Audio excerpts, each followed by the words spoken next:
Okay, welcome everybody to our Teacher Reborn session. This time it's on cultivating lifelong learning habits, as you can see on the screen. Most of you will have seen this page when you registered. We have the embedded registration form, or the links to the registration form there. And we also now, which went live at 12:30, have a panel that describes our guest speakers today. Their presentations will be added as links after the webinar today.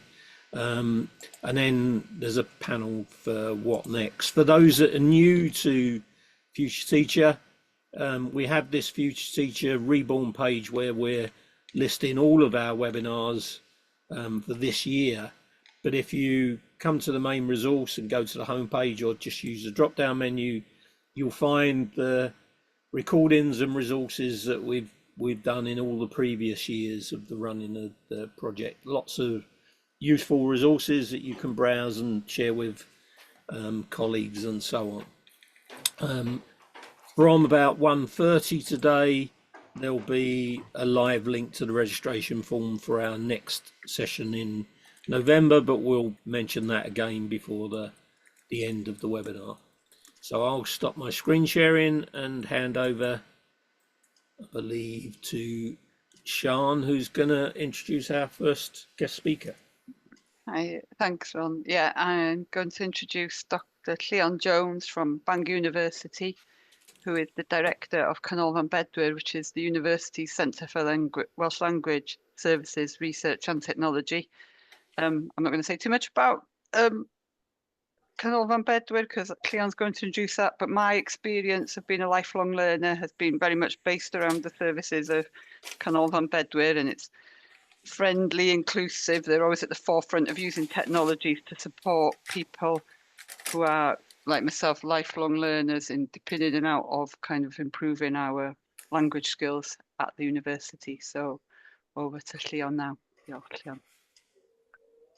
Do you want to put your mic on, Llion? Yeah, that's a good sign, isn't it? I'm going to share my screen if I can. Hopefully you'll see that. So good afternoon to you all, or Prynhawn da, as we say in this neck of the woods. We can't see a screen yet, Llion. Oh, you can't see it? Oh, not yet, no. It worked perfectly in the rehearsal. Yeah. So there's a share at the bottom. Yeah, really sorry about that. It's okay. I can't even see Zoom now.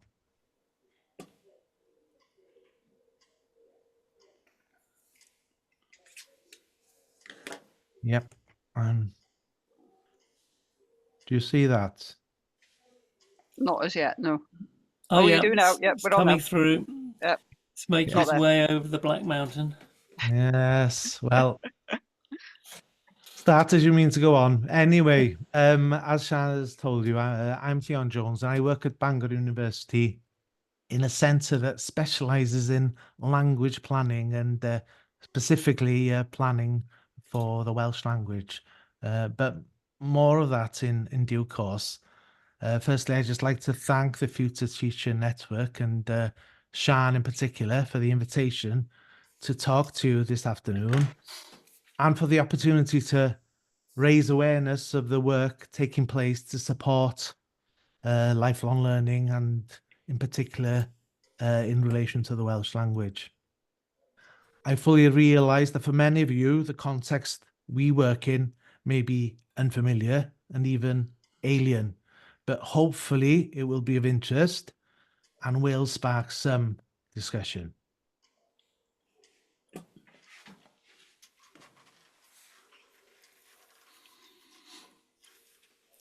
So I'm going to talk specifically about a professional learning course that we deliver on behalf of Welsh Government, a Welsh in a Year course for educational practitioners. But before doing that, I'm very mindful of the fact that I should probably provide you with some context. So I'm going to begin by giving you just a very brief overview of the kind of work that we carry out as a centre and how that work, and the Welsh in a Year course in particular, sits within the policy and strategic framework of Welsh Government. And I'll then focus on the Welsh in a Year course, outlining some of the key principles underpinning its delivery and its content. So Canolfan Bedwyr, as Sian has already alluded to, is basically Bangor University's Centre for Welsh Language Services, Research and Technology. The picture you actually see on the slide shows the Dyfrdwy building in which we are located, which forms part of the Management Centre at Bangor University. And those of you interested in the cultural history of these islands might like to know that it was the very same building in which the Beatles stayed in 1967 when they attended a course in Transcendental Meditation at Bangor under the tutelage of the Maharishi Yogi. Now, Transcendental Meditation is not on our curriculum at present, but I don't suppose there are many of us that can boast that Lennon and McCartney slept in their offices. Now, I've already mentioned language planning, and what we have at Canolfan Bedwyr is basically a centre that plans and implements the use of Welsh across a university that actually prides itself on being a truly bilingual university.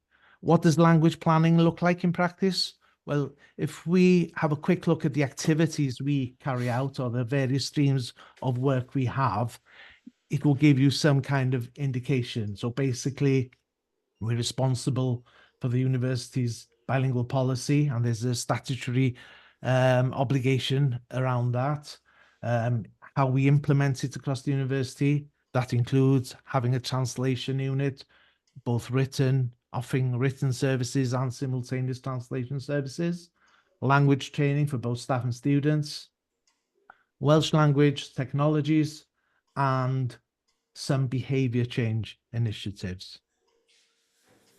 But from its inception in 1996, which is close on 30 years now, Canolfan Bedwyr has always had an external outlook, and developing expertise has always led to the sharing of expertise. And in that respect, you know, our work both responds to university objectives and Welsh Government strategic objectives. And I should point out really that our whole funding model is totally dependent on external grant capture and commercial income, and that includes the course I will be talking about later on. Perhaps if you could just give me a minute or two possibly to just outline, before moving on to the Welsh in a Year course, I would like to just focus on one strand of our work that has actually facilitated our ability to innovate, and that's namely language technologies. Developments in Welsh language technology, driven by our own language technology team, has actually underpinned most of our work, has made learning Welsh and using Welsh on a professional level far more achievable than it was. What I have on this slide is basically just a flavour of some of these developments. You'll see them sliding in now. We've got a Welsh-English, English-Welsh desktop dictionary that works in tandem with Microsoft Office. That dictionary is also available in app form, both Android, both iOS. We've got a terminology portal, obviously studying subjects through the medium of Welsh. Sitting exams through the mediums of Welsh requires terminology, standardized terminology. All those technologies, dictionaries, terminology, can then be fed into add-ins we've developed. For instance, an add-in to read Welsh language websites. We've also got our own spelling and grammar checker. And in the case of Welsh, some of you might know, it will also prove things such as mutations. So as you can see, there's a lot of technology that's been developed that supports the use of Welsh. And the recent technology or the recent developments have been around voice technology.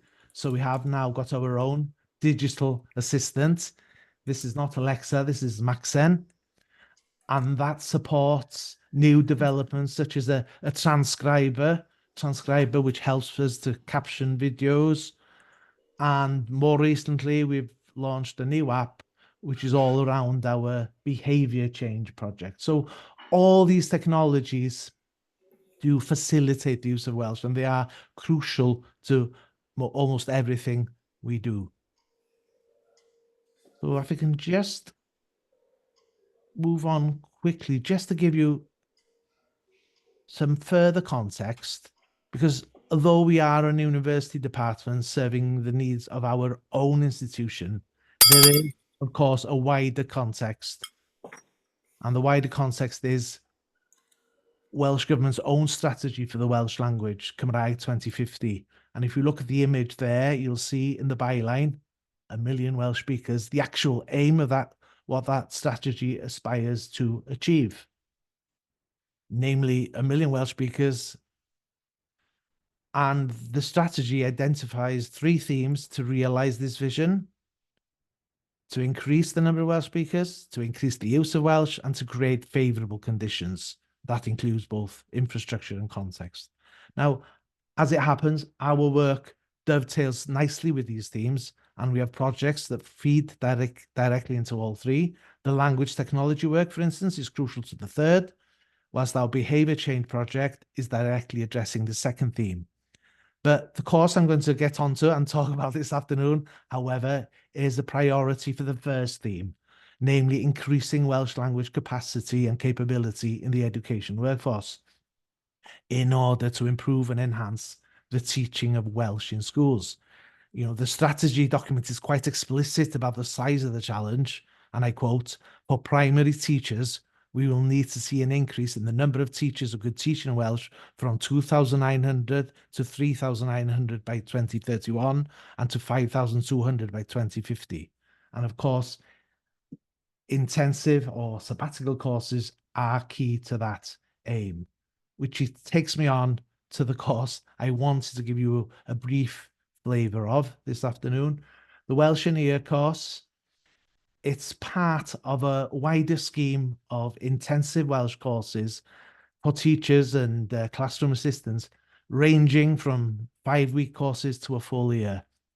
And I should add at this point that Bangor is only the provider for the north of Wales. There are another 2 providers covering South Wales, namely Cardiff University and Trinity St David's. But it is without doubt a unique professional development opportunity for educational practitioners working in Wales that has full government support. You know, all courses are free of charge, and Welsh Government also cover supply cover costs for the schools involved, as well as the travel cost of all participants. All the courses, whatever their length or intensity, strive to achieve 2 things: to enable practitioners to improve their own Welsh language skills, and also develop their own language teaching methodologies. And that's really crucially important. You know, it's been widely accepted that the teaching of Welsh as a second language in a second language setting has long been neglected. So how is this course delivered, and what exactly does it entail? Well, the course is designed for primary teachers who work in an English medium context. In North Wales, this effectively means teachers from the local authorities of Wrexham, Flint, Denbigh and Conwy primarily. It's a full-time course over a full academic year, leading to comparative fluency, but that fluency being developed within the context of teaching and learning. In its early days, the course was taught entirely in person, but since COVID, the course has been delivered in a blended manner, 2 days in person and 3 days online. In that process, we've leaned very heavily on learning technology, and we've received fabulous support from the language technology team at Bangor, both from Sian, who's present today, obviously, and her colleague Llion Jones. It's without doubt a significant investment in those that attend the course, but the aim is to ensure that they are given the necessary skills and abilities to become leaders who will plan the use of Welsh in their own schools using best practice Welsh teaching methodologies, thus, ensuring a cascading effect.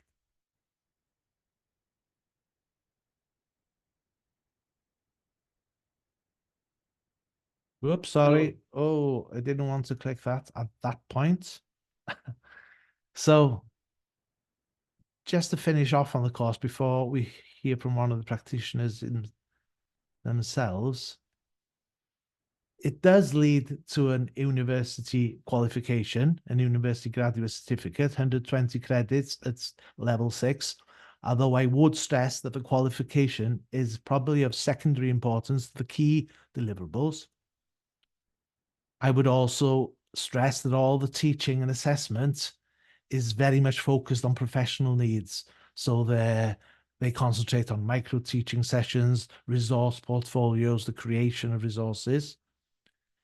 In terms of language content, the course maps onto the Common European Framework of References for Languages, taking practitioners from A1 to B2. There's a clear emphasis on pedagogy and language learning strategies in particular. So the course has basically been designed in a way that enables teachers not only to teach Welsh as a standalone subject, but increasingly across the curriculum. Now, I haven't heard the second bell, which is good news, because in closing, perhaps you'll allow me to draw on the experience of one primary school teacher from the local authority of Flint, which is, of course, in the northeast corner of Wales, possibly one of the most anglicised parts of the country. And Ian was part of last year's cohort on the course. And you'll hear him speaking in Welsh, but with English subtitles. I'll play a very short clip initially of him relating to his own experiences on the course. Then hopefully I can whiz on to an example of him teaching his own children at the Iwlo Primary School in Flint, teaching them some Welsh. So hopefully this works. Un ydw I, dwi'n dysgu yn Iwlo Green yn Sir Flint. Blwyddyn diwetha, es I ar y cwrs sabothol Gymraeg, a eleni dwi'n dysgu blwyddyn 1. Cyn I mi ddod ar y cwrs, doedd gen I ddim llawer o hyder I dysgu siarad Gymraeg. Roeddwn i'n dysgu efo athrawes am 5 mlynedd. I'm just going to whiz on very quickly so you can just see him at work with the children at the school. I'm mindful that I've passed my time. Yn ymateb I orchmonion Gymraeg mewn gwers addysg gofal. Mwynhewch. Ydych chi'n barod? Eisiau I chi sefyll. Eisiau I chi eistedd. Eisiau I chi sefyll. Eisiau I chi gerdded ar y ffordd. Eisiau I chi gerdded o gwmpas y neuadd. Okay, that gives you some kind of flavour of the work that teachers then carry out once they've been on the course. Now, at that point, I'm going to stop sharing and thank you all for your time, and I'm happy to take any questions you may have at the end. Thank you very much. And what we'll do, we'll move on now to Emma's session. If people have questions or comments, please pop them into the text chat pane, and then we'll have the discussion after Emma's session where we can pull all the different themes together. So keep an eye, Llion, keep an eye on the text chat, because there may be things you can begin to answer in that already. So I'm going to pass over to Teresa, who I think is going to introduce Emma. Yes, thanks very much, Alistair. I'm hoping you can hear me okay. Yep. Great. So Emma and I have known each other for quite a long time, actually. I was just looking back, and I also realised, having looked into your profile, Emma, that we share an alma mater, because you also went to Oxford Brookes, as did I in the days before it was Oxford Brookes many years ago. She's an educator, leader and consultant.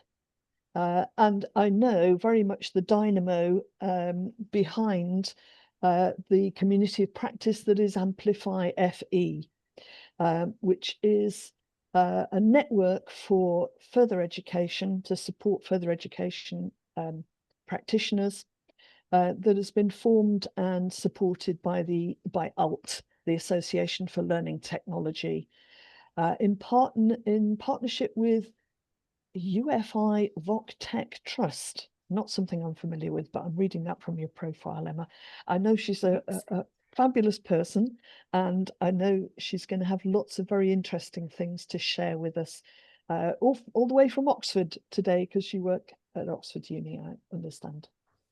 Yeah, thanks so much. Really Thanks very delighted to much. be here. I'm just going to have a go at sharing my slides. Hopefully you can see those.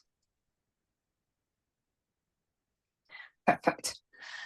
So I'm delighted to be here to talk to you about AmplifyFE, and thank you so much, Teresa, for the invitation to speak about it. It's so wonderful to have the opportunity and tie it in with our 5th anniversary. So it's a great celebration of the community's achievements. So as you said, we're led by the Association for Learning Technology, so I work for them, and it's in partnership with UFI, the Voc Tech Trust. They support, they're a charity that support funding of vocational technology, so it's well worth exploring what they do. They do grant funding for ideas. They've supported a number of FE colleges, as well as the development of a number of pieces of technology. So do have a look at that. We launched back in October 2020, and it's quite useful, and I think probably relevant to the audience to know like where that idea kind of came from. So originally, when we conceived of AmplifyFE, what we did was we wanted to network the networks, because we know there are so many amazing communities of practice out there in further education, in higher education, in vocational education. Some are very small groups of practitioners delivering and supporting each other. Many came to the forefront during the pandemic, and we were actually doing an audit of those communities during the pandemic. The idea was conceived of before that, and trying to pull all of that information together and then use AmplifyFE as a way to support all of those networks to be aware of each other. So that was kind of the original aim. And it's grown into something much more widespread than that. But at the moment, we kind of stand at about 3,700 members. So members are anyone who kind of connect with us in any way. And I'll talk about how you can connect with us in a minute. So just to give you an idea of what is it that we do, so that you can think about what can you get from being involved in AmplifyFE. So we do quite a lot of research. So as I said, we did this audit initially, and then every year after that, we have redone that audit. So the first audit of the communities of practice that existed showed that there were about 100 that we were aware of. Going on from that, last year, it was up to nearly 400 communities of practice. If you go to our website, so I've put a link tree here, and I'll drop it in the chat, a link to it as well afterwards, you will be able to see and access that audit data. So you can actually go and trawl through and see, I'm looking for a community of practice around digital learning on accessibility. There's a number of them out there. If you're looking for something to do with just general kind of Microsoft topics, that's out there. So all sorts of different things, right down to there's a small community of practice that's on Facebook that supports floristry practitioners in FE. So there is something in there for everyone, and it's well worth a look. We also have done some insights research. So we produced a number of case studies. So last year we put together 3 extended ones that were all based on AI. Again, focusing on what practitioners have to say, how are these technologies being used in their institution, what difference are they making? And if you're thinking about doing something around AI, then it's well worth having a look at it to just get a flavour for what can inspire you to do something different. In 2022, we'd started doing our own events. So prior to that, we were just supporting, amplifying other people's events. So we put together AmplifyFE community space, and we run podcasts, so discussions with FE digital innovators. So if that's something of interest to you, then do reach out to us, because we would love to have people come on and talk about what their practice is.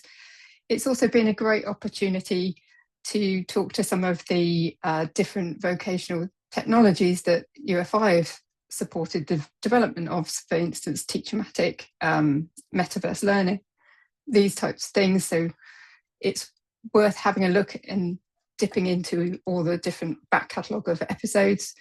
We run webinars and events, so very similar to this, in terms of if you've got something that you'd like to come and share and talk about. So it may be that you've got community practice that you want to share, or you would like to share something that you're working on that's digitally relevant to others, then do kind of give us a shout and let us know about that, because we'd be more than welcome to host you.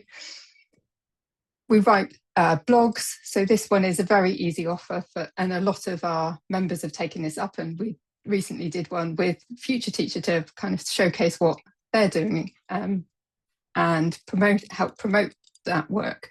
And we've got one that's just come out today, so do check it out. And then we also do a lot of work on social media in terms of promoting what other practitioners are sharing, what other communities of practice are sharing, events, etc. So there's lots of different ways that you can connect with us.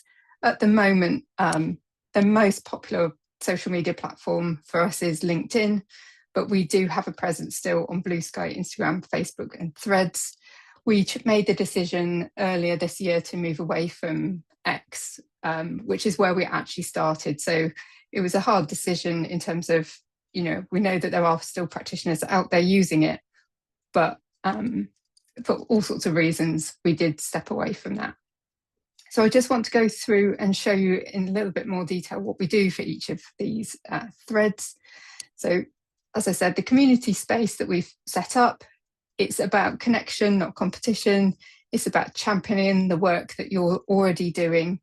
It's a way to connect with other professionals within FE, vocational education. If you're in HE, you're always more than welcome to join in as well, because we know that in many different contexts, you know, vocational education is taught. So it is the widest definition of FE that we go with. So for our podcasts, we've got a number of series. When we put a podcast together, we do put a graphic out there, because what we want to make sure is that we're celebrating the people who share their expertise with us. So we like to kind of put lots of graphics out and social media posts celebrating those. So we have our podcast series, we have a blog series, and there's about 49 posts now on the blog. The webinars are all recorded, they're very short, so there's a 30-minute webinar. Our next one is coming up on the 14th of November, and it's about LinkedIn. And then we've got another one in December that's on about teaching maths using technology. So well worth having a look at the back catalogue, because there's a lot of really interesting different options within there, as I've got a screenshot of just a few of them. One of the things that's the easiest way to get involved with AmplifyFE is to visit our FE diary of events. So if you're looking for inspiration for CPD opportunities, something that you can just go, there's an event coming up that I'd love to share with other people, or I just want some inspiration of what could I go and do, then this Padlet, you can share the details of the event, pop it on there, we moderate it and then put it into our monthly newsletter. So we share it on here. We know colleges and colleagues who are sharing this via their VLEs and intranets. So lots of different ways that you can make use of these things and advertise them. For the celebration of the 5 years of AmplifyFE, we've recently launched a new report that just basically pulls together what have we achieved in the last 5 years. It would be, I'd be really delighted if you were able to download it and have a read through it and just see how we celebrate the people who get involved in the work that we do. So every year we try and put out graphics and posts celebrating what people are sharing and how they're getting involved in the work, because we really believe that the network is only made up by the people that are involved in it. So it's all those wonderful experts who are sharing kindly their knowledge and expertise with the community that makes it a really vibrant place to be. And finally, just to say, we've got a website, we've got a link tree. Use the AmplifyFE hashtag, reach out if there's anything that we can do to help support the work that you're doing. Thank you. Well, that was well below your allocated time limit, so well done. That gives us more time for discussion. Thank you very much for that. Loads of great resources that we can look at there. So, Llion and Sian, Rosemary, Teresa, anything that you have been spotting in the chat that we need to open up for discussion? Yeah, there were some questions actually on, and I'm quite sure people are absorbing what Emma's said. But yeah, thank you very much, both of you, for your stimulating presentations. One question that kind of has been answered in the chat, but it's worth just raising again verbally. Maybe it's I think Alistair, you asked the question: are the Welsh technologies, the language learning technologies, adaptable to other languages? I don't know. Llion has any? Yes, our language technology team actually work in a context of lesser used languages, and they do share a lot of their experiences with other developers who serve other lesser used languages. I can think of a particular instance. I referred to our own dictionary app. Well, Cornish has actually adopted the same framework, and they've published their own app using our technology. So there is a similar Cornish app, but we also work with international partners as well, and that's really important because our funding from government actually asks us to ensure that all our developments are made freely available, so you will find these resources so other developers can actually build on them, use them as building blocks to serve the needs of their own languages. But there is quite a vibrant community of developers in all manner of languages right across Europe and beyond. Sounds like they should be on AmplifyFE. Most possibly there is a network, and there are numerous website where you can actually see what the digital health of any individual language is, because digital extinction is a very real problem facing languages, and even languages that you might consider quite strong. So lesser used languages are always playing catch up in trying to develop technologies that are available in the mainstream languages. Okay, thank you. And Llion also raised the point about, when we're talking about languages, we're not necessarily just talking about, different kind of linguistic backgrounds. We might also be talking about very specific course languages. The language used in construction might be very different from the language used in, if you've got an apprenticeship in the energy sector, for example. Do you think there's any kind of potential for just swapping a lexicon that's in Welsh and saying, okay, well, here's a bunch of energy infrastructure terms that people need to use, or is that going off-piste? Not really, because it's something we've always believed in, is tailoring language courses. You know, there is a vast library of what we'd call sort of generic language courses, but we've always taken the view that you need to tailor your courses for a particular context. Those courses for teachers and classroom assistants are a case in point, but we've also developed courses for those working in social media, for instance, on the kind of Welsh, the kind of concise and vibrant Welsh you'd need in those contexts. But in terms of what you're talking about, I suppose you're touching on another area of work we carry out, which is terminology and standardizing terminology. And that is a challenge, especially when there's no tradition of teaching some of these subjects, particularly at FE level. Some of the subjects you've just mentioned, such as construction and I don't know, beauty, Catering, everything. Yeah. You know, there's a long tradition of doing those things in Welsh, but no tradition of actually studying them in Welsh. So the terminology work is often a case of trying to bring together the lexicon that's actually been used over a number of years, but hasn't been formalized into a dictionary or standardized as a term. Thank you. So, any other specifics? I don't want to dominate with my voice. I could happily dominate questions, but I'm not going to. Well, no, I mean, you did mention, I think this is a very valid discussion when it comes to training or professional skills. You know, you did mention about people declining training because it's not mandatory or it won't lead to a promotion.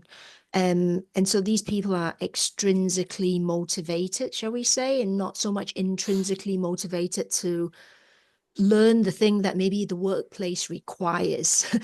You know, there's that difference there.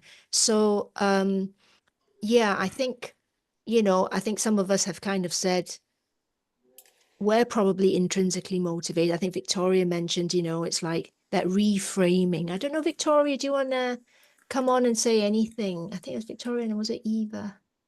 Yeah, that was yeah, I made that comment, and yeah, I mean, I feel like that's for my own experience, that even when I'm really busy or there may be some training or learning opportunities that I couldn't really immediately see any benefit to my immediate job or to promotion or to anything that I'm doing. But if I find that it's interesting and then I'll sign up for it. And because I see it not as something that will, I guess, provide me, I don't know, progression opportunities, but I see it as an opportunity for me to develop as a person. So it's definitely like what you say, Llion, that I'm intrinsically motivated, even though maybe at the time that I probably should not have taken that on. But I'm hoping that there's something that actually will benefit me down the line in my life. I think that's a lovely point, actually, that we can build on a little bit, because we're talking, our theme really today is lifelong and life-wide learning. And one of the things that I certainly have tried to pass on now I've retired to my children, who aren't children anymore, obviously, is how important it is to manage and to document your own learning, whatever you're doing it for, and to actually manage that in the form of maybe an online portfolio or your website or wherever you're active, because you can't always anymore trust your employer to be managing your learning. You really need to have your own records and to manage and document, and that's why open badges are quite useful. All our presenters today will get an open badge. And you need to be aware of keeping track of what you do. I think that leads us nicely into this idea as well. I mean, we haven't covered apprenticeships as such in today's webinar, but I know someone mentioned that PebblePad, which is a great portfolio tool, has the Welsh language, but it's also this idea of, as Teresa said, that keeping track links nicely to something Llion said that sparked this thought in me. You said developing expertise has led to sharing the expertise.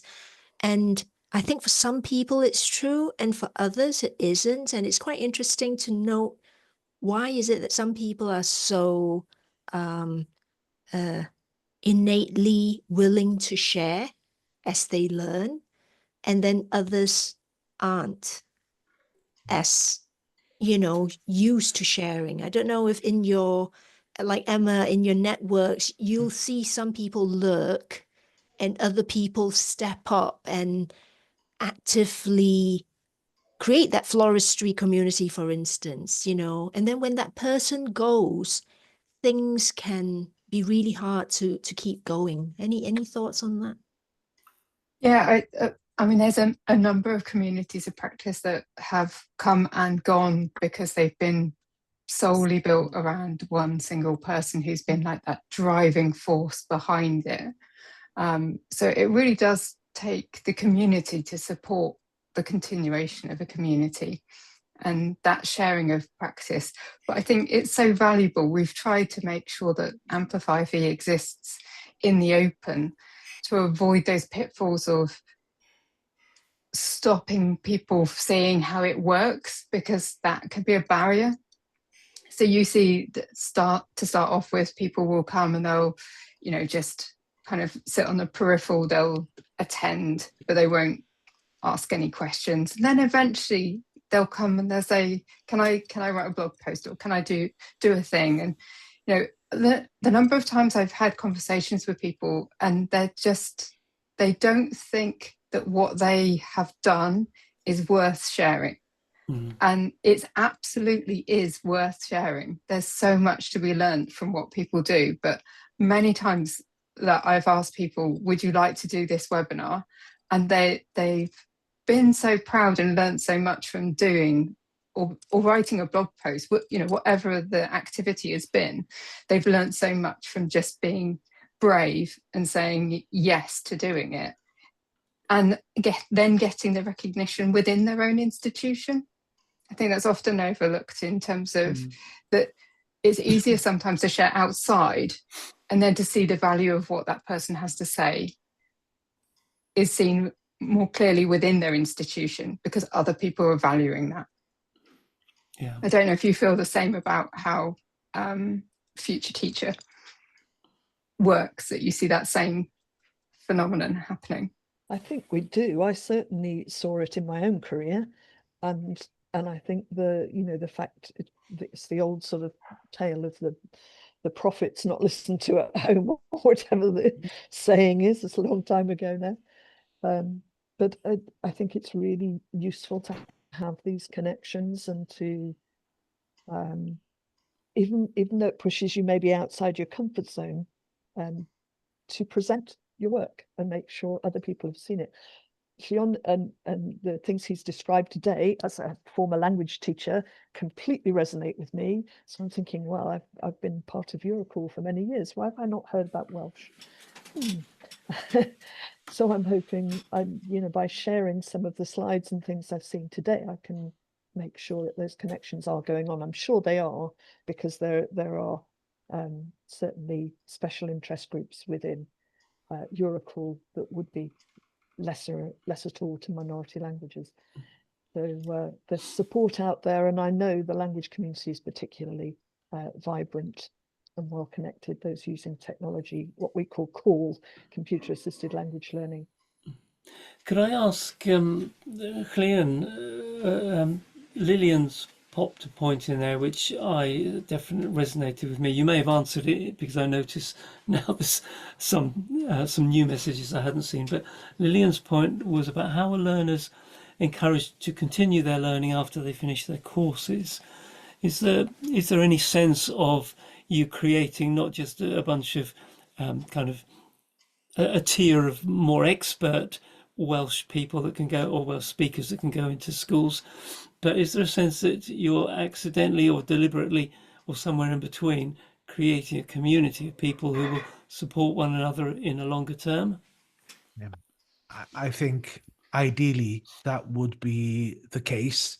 Our role is basically to deliver these courses, and then we hand these teachers over to the local authorities, and it does vary from local authority to local authority. I can think of one local authority who's very good at bringing these people back together to get them to reflect on how they are now implementing their new expertise in their schools. But it's a valid point.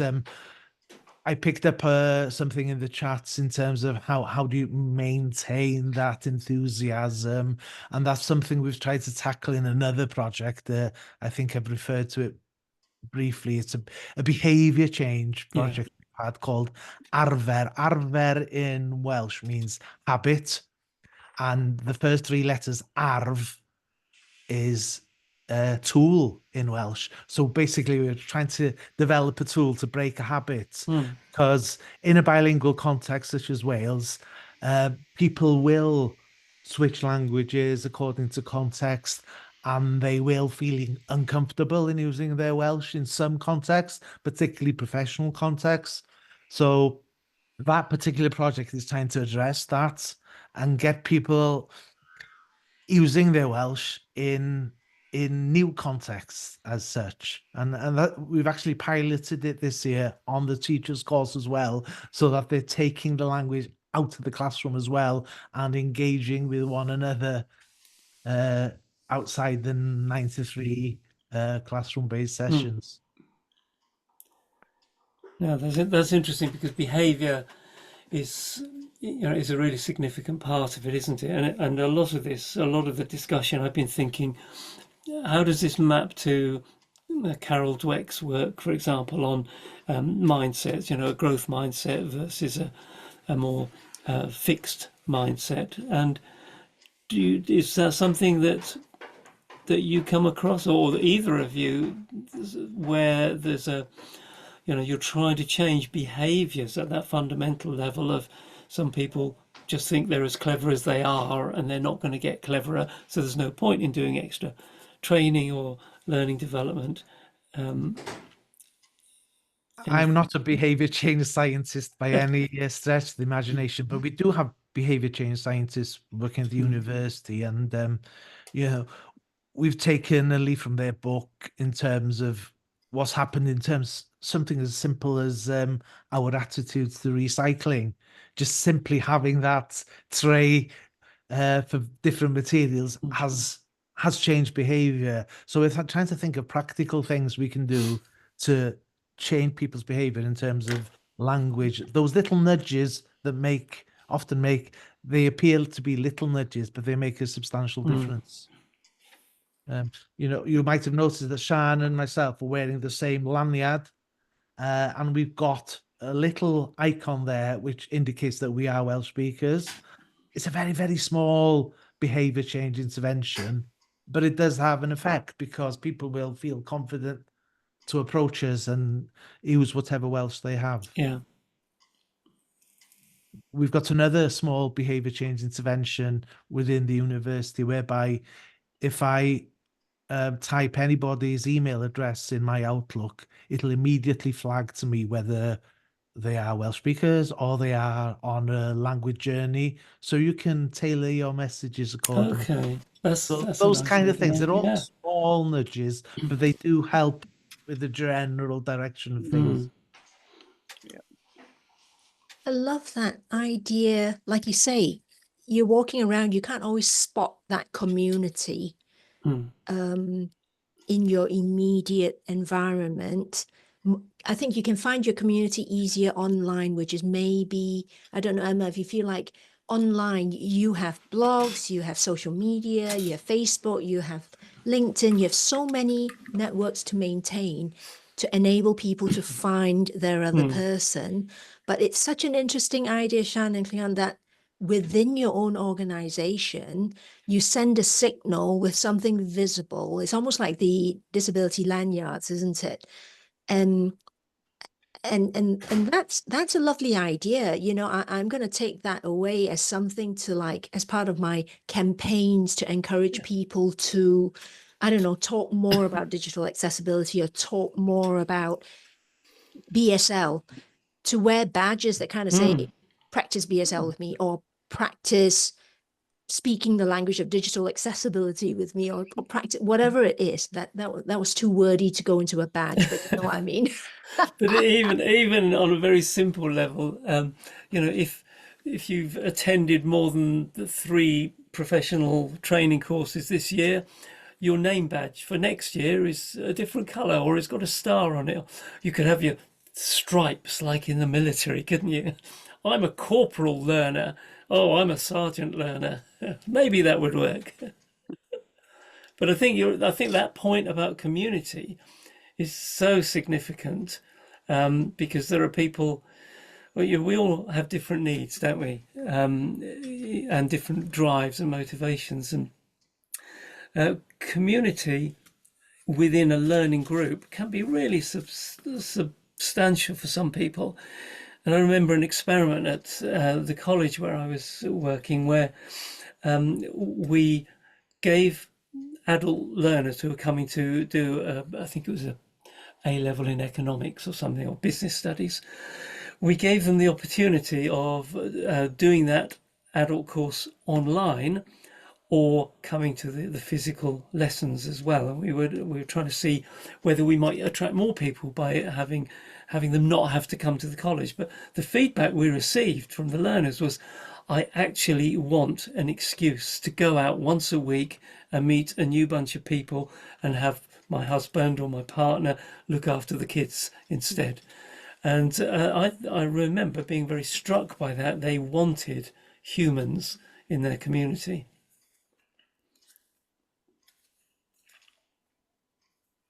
So how we do? Alistair, I was just going to say that's Yep. that's such an important point, and I want to share it again, because so many of us, and I'm aware of this with my son as well, spend so much time online, and so much time with a device in our hands, and with all the push for AI and use of AI, you know, the humanity in learning, it sometimes gets forgotten, and it's so crucial. So I just want to say, yeah, Alistair, absolutely right. This is almost becoming, instead of the future teacher being kind of supporting a future of digital technology and integration, maybe we're beginning to sound like we want to support Luddites. Let's be Luddites again and have humans speak to each other. That's not what we're saying, really, is it? No, not really. No, it's about balance, isn't it? Yeah. And you know, the critical and the inventive that comes from the human brain. Yeah. And that contacting people, and you can in a way, you can have some of that online, and the online will, you know, it massively helps people keep connected, keep together. I mean, Future Teacher, you know, started with Ron in Newark and Llion in York and me in Southampton. We very rarely get together, but being able to be humans that learn from one another, develop relationships with one another, that ultimately is where learning is stimulated from. And I think they do acknowledge that AI isn't going to replace the teacher. It'll make the work different, but you need that guidance from a human being to develop yourself as a human being. You know, so you learn by modeling, by observing. All these are built into us as human beings. So you're not going to learn all that from AI, you know. So all that modeling of how you speak to someone with respect, or how you show empathy to someone that needs help, all that is not something you can just communicate through a multiple choice question. So I don't think Future Teacher is about just all the technology without the humanity. I think we're talking about, well, if we want to share that humanity. How should we do it in the future when we're surrounded by all this technology? How best can technology help us with one aspect of learning so that we have more time? Well, the words more time never happen, right? They never come to fruition, unfortunately, but you can just squeeze in that that human interaction, instead, and spend more time. It's what they tried to do with, in a weird sort of way, what they tried to do with flipped learning a little bit, isn't it? But that's always been a challenge. I wonder if, an interesting thought, I wonder if flipped learning might be more successful if teachers set up a kind of AI thing and said, spend an hour with this AI chatbot that I've set up before you come to class, and then we'll, use that experience to develop further in the classroom. That might be, I don't know if anyone's got any contacts. That might be an interesting one to revisit for future teacher. I've seen people in Bangor using AI in the kind of medical environment quite recently.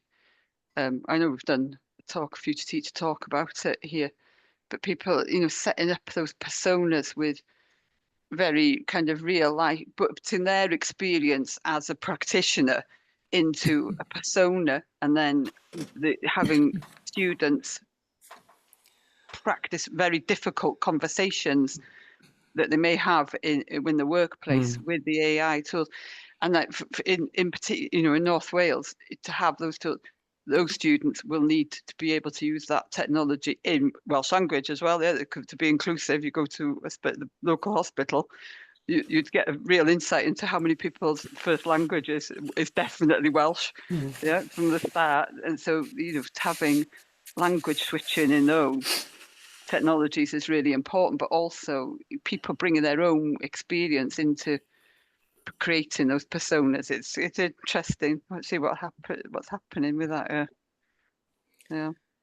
So I think we should let Ron do his final flourish, and then anybody that can stay on for to continue the conversation for a little bit, you're very welcome to. We normally hang around for 5 or 10 minutes. I won't share my screen, Alistair, but I've just put a note in the text chat that we ask everyone before they leave to share one specific thing they might do as a result of what they've seen and heard today. We usually continue some of that with the informal chat once the recording's stopped. And also the reg form for the next session on assessments is available on the same page where you registered for this one. So the link is in the text chat as well.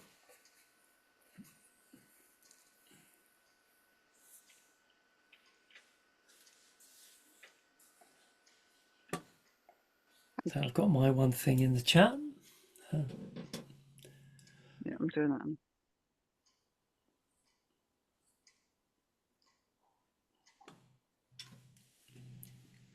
that. So we are aware people will have other things to get onto this afternoon. So thank you very much to our presenters and to you for coming. I think quite a lot of people have already disappeared to their next meetings, but if you would like to stay on for a little bit and chat 1-to-1 or 1-to-5 or however many we end up, you're very welcome.